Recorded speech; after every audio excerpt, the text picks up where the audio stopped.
Olá, pessoal, tudo bom? E aí, vamos seguir hoje com a aula de infecções virais. A gente vai começar agora o módulo das doenças infecciosas, que vão ser distribuídas em 4 aulas, tá? Vamos embora. Então, essa é a lista de todas as doenças que a gente vai abordar na aula de hoje. E a gente vai começar falando do herpes simples, tá? Então, o herpes simples é uma doença que é causada pelo vírus da herpes, né? HSV1 e HSV2. Ela é uma doença caracterizada por uma infecção recorrente. Então, uma vez que o paciente tem aquele vírus, né? Ele fica sempre ali no corpo e ele fica, em algumas ocasiões, apresentando a doença. Além de ser recorrente, é uma infecção dolorosa.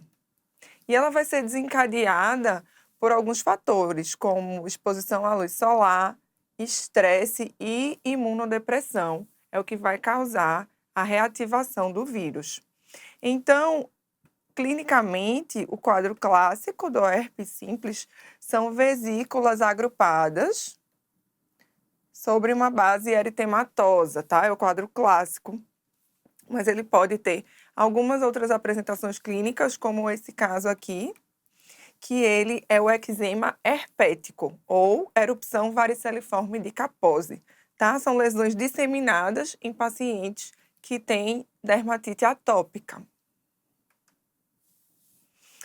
Histologicamente, como é que a gente vai ver a infecção pelo herpes simples? Então, a gente vai ver as alterações na epiderme, né, que vão chamar bastante atenção, são as alterações dos ceratinócitos. Os ceratinócitos, eles se soltam um dos outros, que é o que a gente chama de acantólise, tá? Então, os ceratinócitos vão ficar acantolíticos, e isso vai formar vesículas. E na derme, a gente vai ver aqui uma inflamação que não é específica, ela é variável, tá? Pode ser uma inflamação com linfócitos, neutrófilos, normalmente uma inflamação mista. Vamos olhar mais de perto esses ceratinócitos acantolíticos. Então, a gente vai ver os sinais do efeito citopático do vírus na célula. E aí, quais são esses sinais? Eles são bem característicos do vírus da herpes. A gente vai ver no núcleo um clareamento dessa cromatina. Então, por exemplo, aqui nesse núcleo, né? Você vê que a cromatina ela tá mais clarinha.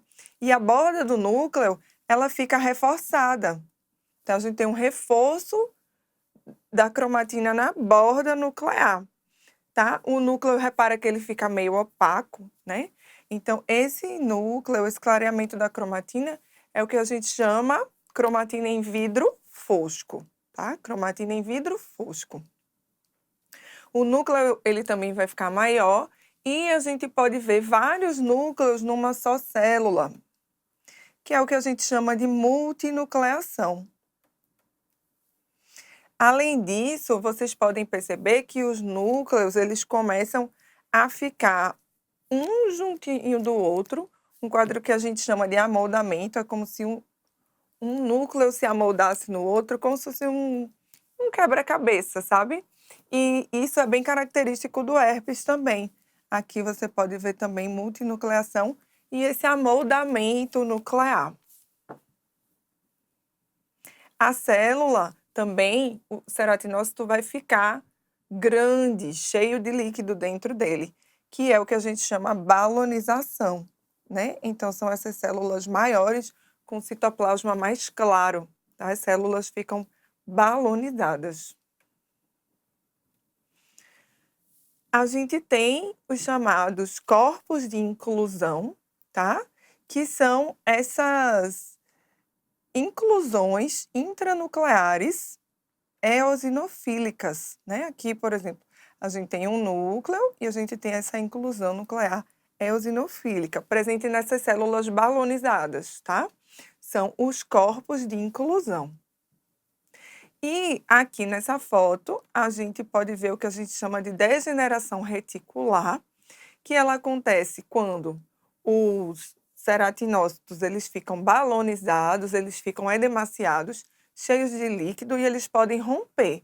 E aí, quando eles rompem, eles formam esses espaços, assim, no meio da epiderme, né?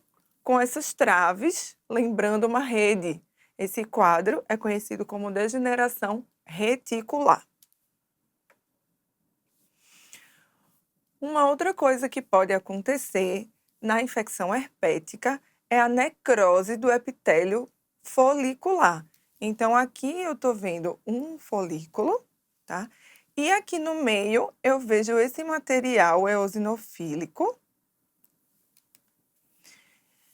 formado por fibrina, restos celulares, que é um material necrótico, justamente da necrose dessas células aqui do epitélio folicular, tá? Isso costuma acontecer nos quadros mais crônicos de herpes. E uma outra coisa que a gente pode encontrar na infecção herpética é a vasculite leucocitoclástica. Então, a gente vai ver dano da parede dos vasos, né? Com esses restos celulares, restos de neutrófilos ao redor e também depósito de material fibrinoide na parede vascular. Então, a vasculite leucocitoclástica também pode aparecer na infecção herpética. Passando agora para o vírus da varicela zoster, que vai causar as doenças varicela e herpes zoster, tá? Então, é causada pelo mesmo vírus varicela zoster. A infecção primária por esse vírus vai se chamar varicela, ou pode ser uma infecção recorrente, que é o herpes zoster ou cobreiro. A histologia, ela vai ser semelhante ao herpes simples, tá? Então, aqui, né, a varicela, a gente vai ver vesículas, né, sobre essa base eritematosa, que lembra um orvalho sobre pétala de rosa. E aqui a gente tem um exemplo do herpes zoster, né, onde as vesículas elas são agrupadas em cima de um dermátomo. É uma infecção bastante dolorosa também. Histologicamente, então, lembra das características que a gente disse para o herpes simples, vão se aplicar aqui na varicela e no herpes zoster também.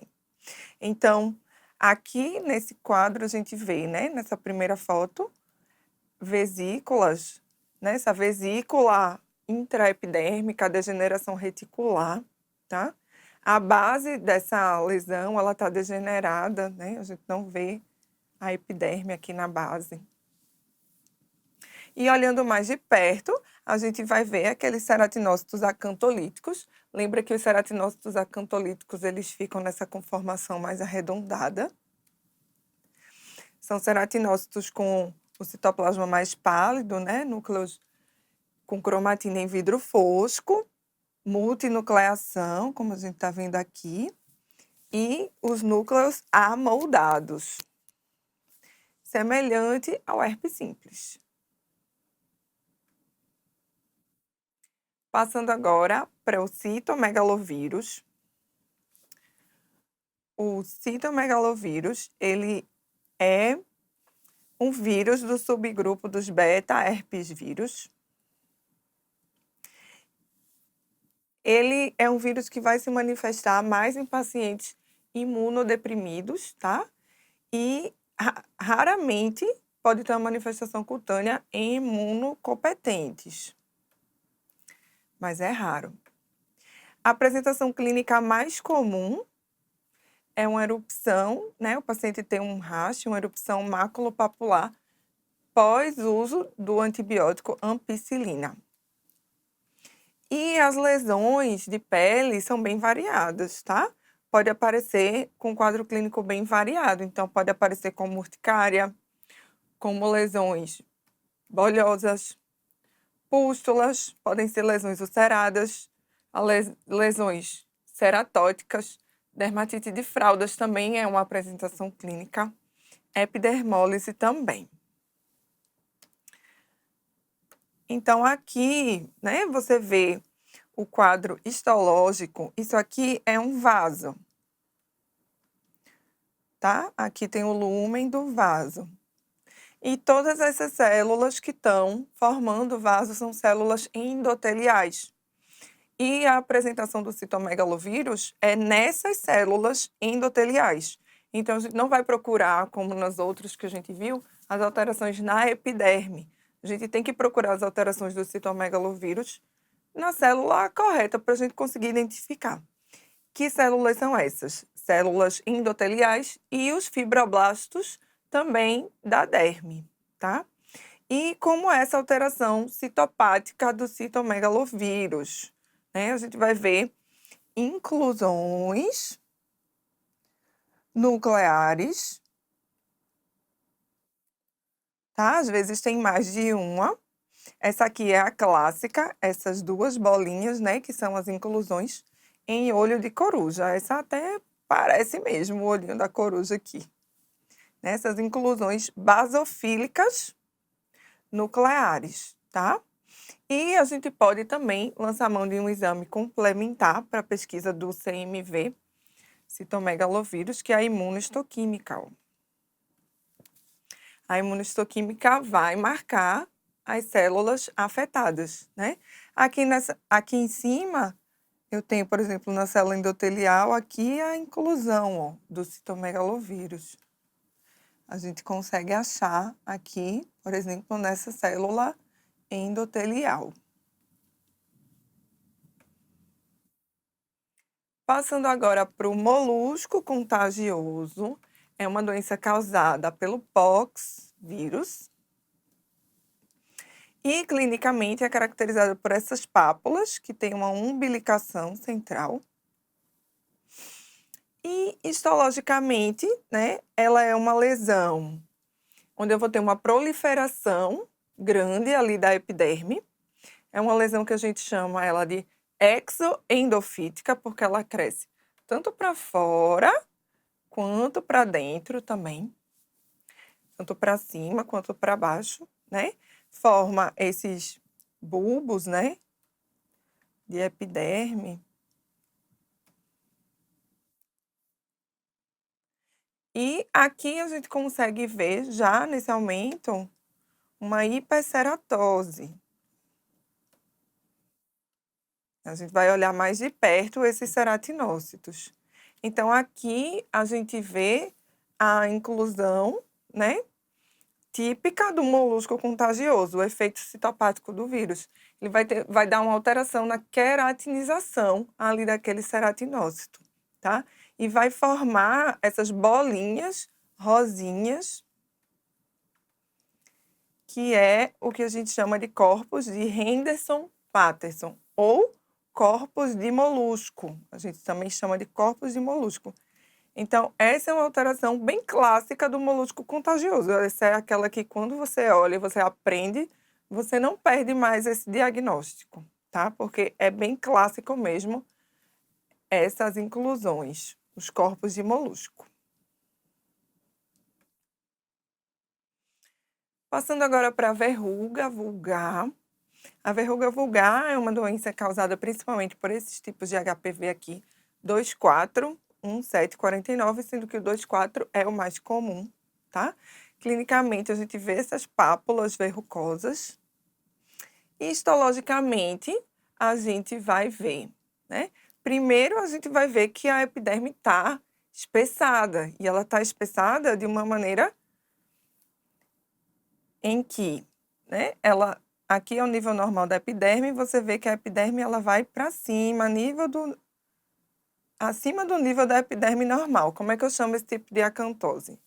Papilomatosa, tá? Então eu vou ver uma papilomatosa, uma papilomatose é bem característico da verruga.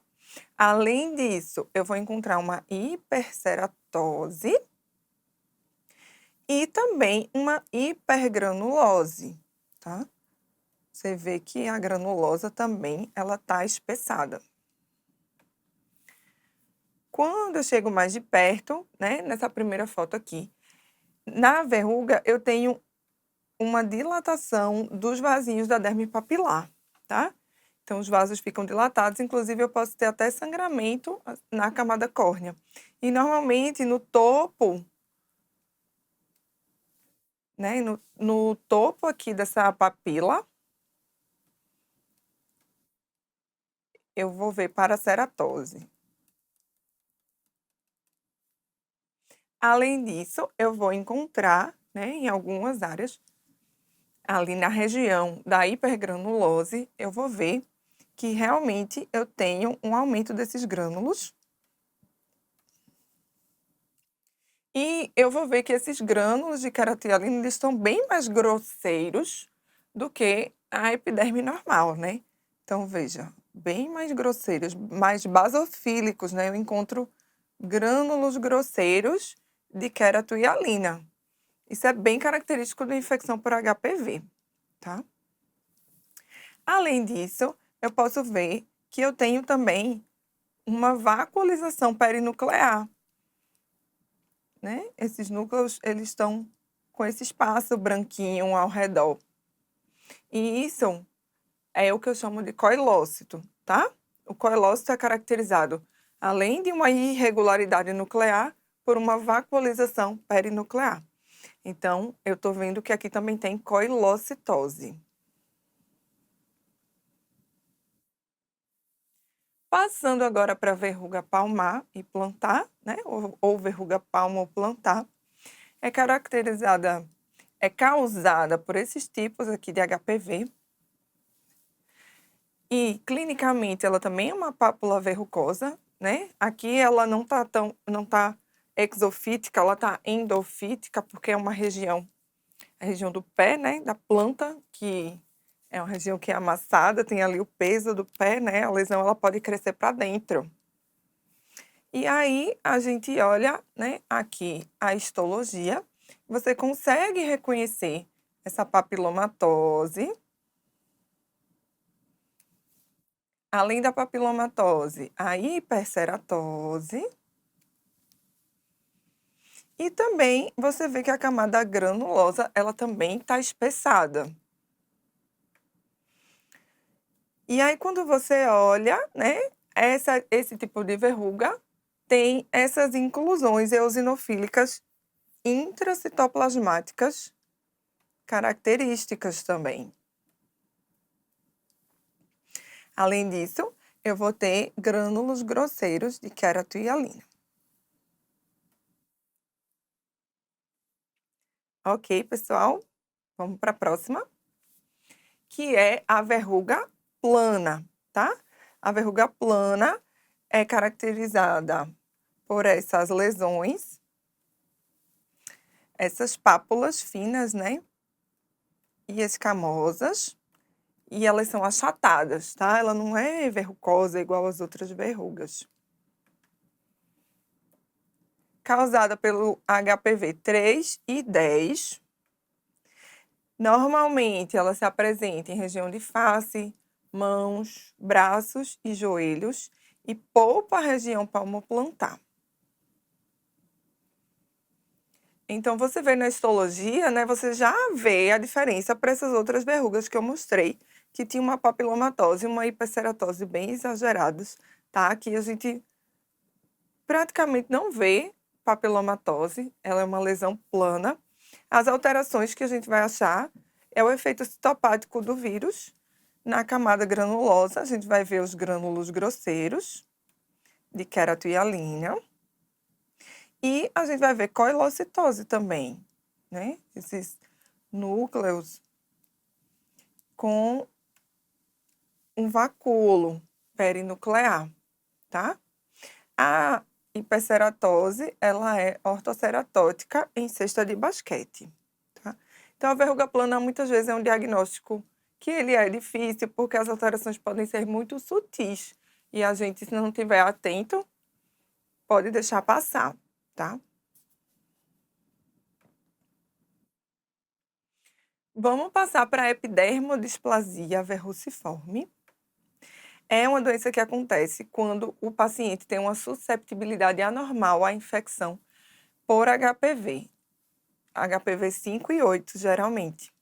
ela pode ser uma doença congênita, pode aparecer pós-transplante. As lesões clínicas vão lembrar verrugas planas, né, como por exemplo nessa foto aqui. Pode lembrar pitiríase versicolor ou ceratose seborreica. E pode progredir para SEC, tem um risco maior dessas lesões malignizarem e progredir para SEC. A epidermodisplasia verruciforme é uma outra doença que tem um quadro histológico mais clássico. E aí ela é caracterizada pela presença desses ceratinócitos, que são aumentados de volume e tem esse citoplasma aqui, ó, cinza azulado, tá? Então, também é um quadro que normalmente quando você vê, você já se lembra dessa doença, tá? Por conta dessa característica, o ceratinócito ele ficar com essa aparência azulada, né? Meio cinza, meio azulada. E ele também fica aumentado de volume. Passando agora para o condiloma acuminado. Então, ele pode ser causado por HPVs tanto de baixo risco, 6 e 11, e HPVs também de alto risco, 16 e 18. E ele é a doença sexualmente transmissível mais comum em todo o mundo. Clinicamente, você vai ver pápulas e placas, né, normalmente da cor da pele, normocrômicas, mas podem ser também eritematosas ou acastanhadas. E ele pode ficar um quadro bem exagerado, semelhante a uma couve-flor. Pode assemelhar-se também a uma ceratose seborreica. Histologicamente, como a gente vai ver o condiloma acuminado, né? Então, a epiderme ela fica hiperplasiada, ela fica espessada, que é o que a gente chama de acantótica, né? Também, além disso, você vai ver uma papilomatose dessa epiderme. Então, a acantose e papilomatose é clássico do condiloma. E a gente vai ver uma hipergranulose também, com grânulos grosseiros de queratohialina. E, além disso, né, dessas doenças que eu falei, o que mais tem coilócito visível é o condiloma acuminado. Então, o coilócito, lembra que eu falei, né?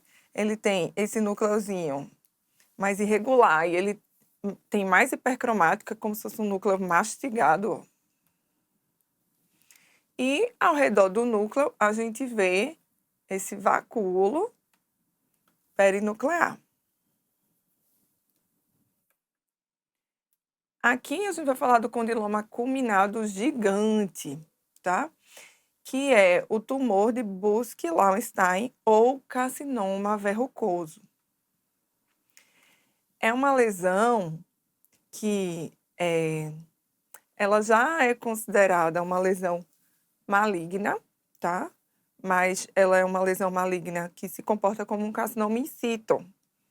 Ela não metastatiza, mas ela é uma lesão que ela é bem recorrente. Ela pode recorrer em 23 a 66% dos casos. E aí ele tende a ulcerar e tende a invadir tecidos profundos, tá? Então, a invasão dele é local. E é caracterizado por uma ausência de atipia na histologia. Isso é o que torna esse diagnóstico difícil, porque quando a gente não vê atipia nenhuma, a gente não tende a pensar no carcinoma, a gente vai pensar numa lesão benigna, né? E ela é ainda mais difícil quando você faz uma biópsia incisional, porque às vezes você vê só a papilomatose, hipergranulose, hiperceratose, e se não tiver nenhum dado clínico ou for uma lesão muito pequena, inicial, facilmente ele sai com o diagnóstico de verruga viral ou verruga vulgar.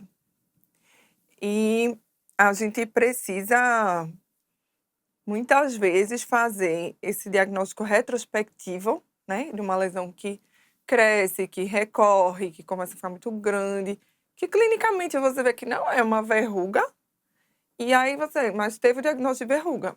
Não, mas é um carcinoma verrucoso, tá? É uma lesão que muitas vezes o diagnóstico é retrospectivo por conta dessa ausência de atipia, na histologia.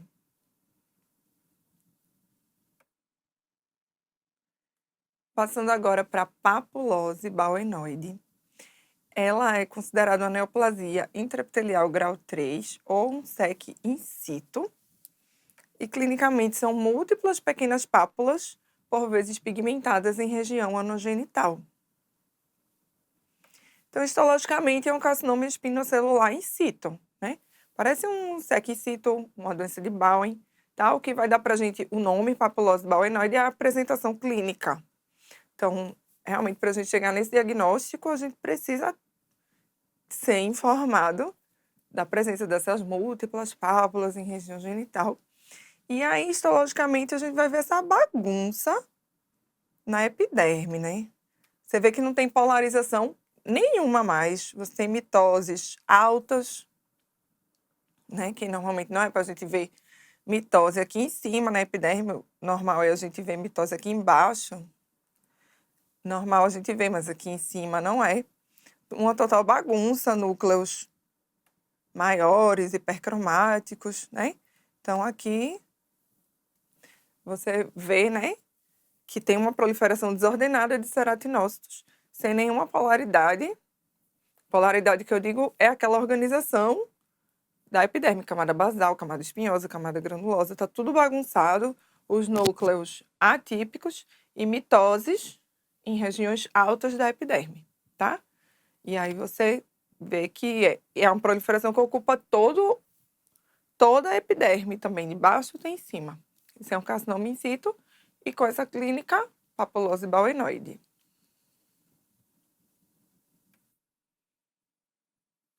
Doença mão, pé, boca. A doença mão, pé, boca, ela é causada pelo vírus Coxsackie.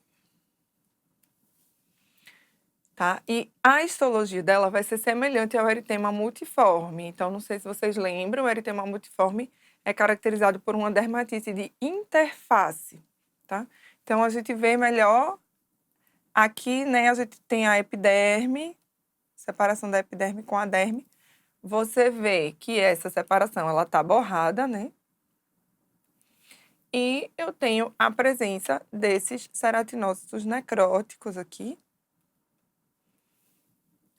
na epiderme, que é justamente o que vai caracterizar a dermatite de interface, além de uma vacuolização da camada basal. E aqui nessa outra foto, você vê, né, bastante edema, tá? Pode ter extravasamento de hemácias também, mas bastante edema da derme, que é característico dessa doença, tá? Da doença mão, pé, boca. Tem bastante edema dérmico. O infiltrado, ele é mais composto por linfócitos. Então, as células também que são afetadas, né, pelo vírus, elas vão ficar balonizadas com edema celular, elas podem romper e dando aquele quadro de degeneração reticular. Né, elas sofrem esse processo de rompimento, necrose e degeneração reticular.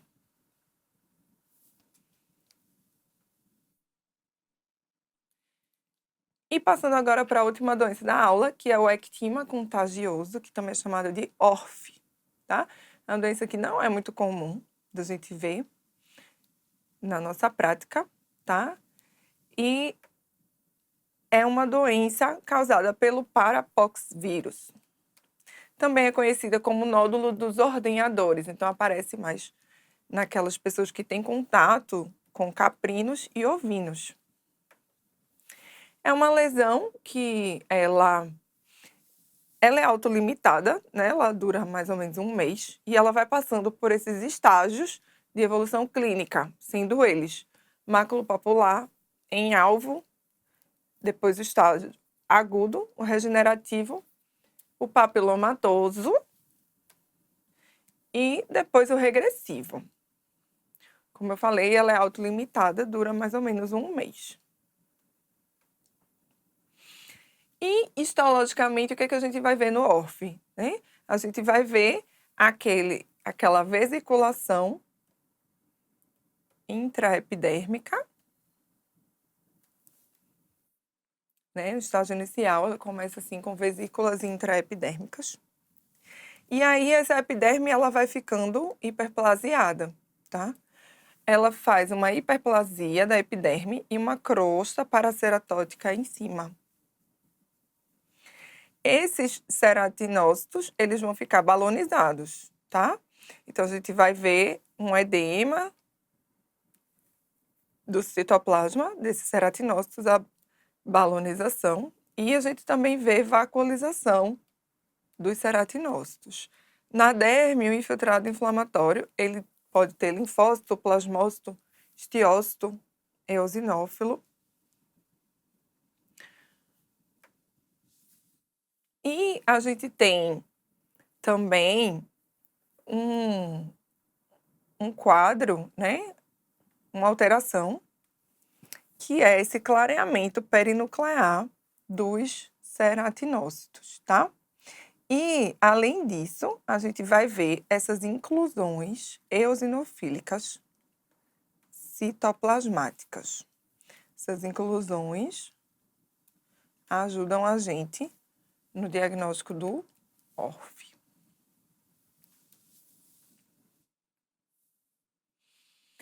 Então é isso, gente, que eu tinha para falar para vocês hoje. Continuem estudando. Muito obrigada e até a próxima.